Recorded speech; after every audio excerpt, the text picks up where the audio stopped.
வெள்ளம் சூழ்ந்த பகுதிகளில் தாம்பரம் மாநகராட்சி ஆணையர் அழகுமீனா டிராக்டரில் சென்று ஆய்வு செய்து மீட்புப் பணிகளை பார்வையிட்டதோடு பால், தண்ணீர் உள்ளிட்ட அத்தியாவசிய பொருட்களை வழங்கினார். கூடுதல் தகவல்களை செய்தியாளர் ராஜேஷ் வழங்க கேட்கலாம். வணக்கம் ராஜேஷ். தாம்பரம் மாநகராட்சியில் எந்தெந்த பகுதிகளில் குறிப்பாக வெள்ளம் சூழ்ந்திருக்கிறது? அதிகாரியின் இந்த ஆய்வு குறித்த முழு விவரம். வணக்கம். தாம்பரம் மாநகராட்சியை பொறுத்தவரையிலே மேற்கு தாம்பரத்திலே அதிகமான பாதிப்புகள் இருக்கிறது. குறிப்பாக சிடிஓ நகர், அதே போல அருகில் இருக்கக்கூடிய குட்வில் நகர், பாலாஜி நகர் போன்ற இடங்களில் அதிகமான பாதிப்புகள் இருக்கின்றது. தொடர்ந்து 2 நாட்களாக தீவிரமாக மீட்பு நடவடிக்கைகள் நடைபெற்று வருகின்றது.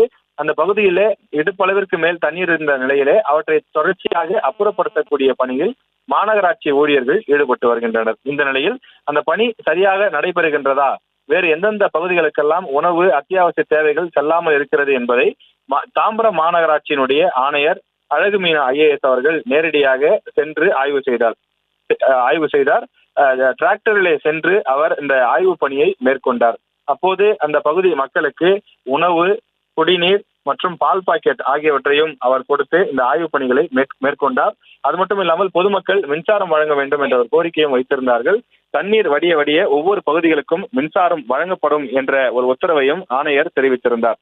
இந்த பகுதி மட்டுமில்லாமல் ஒவ்வொரு பகுதிக்காக, அதாவது மேற்கு தாம்பரத்திலே தண்ணீரால் சூழப்பட்டிருக்கக்கூடிய பல்வேறு பகுதிகளுக்கும் சென்று தாம்பரம் மாநகர ஆணையராக இருக்கக்கூடிய அழகுமீனா அவர்கள் தொடர்ந்து ஆய்வு பணிகளை மேற்கொண்டும் மீட்பு பணிகளை விரைவுபடுத்த கோரியும் அதிகாரிகளுக்கு உத்தரவிட்டு வருகிறார்.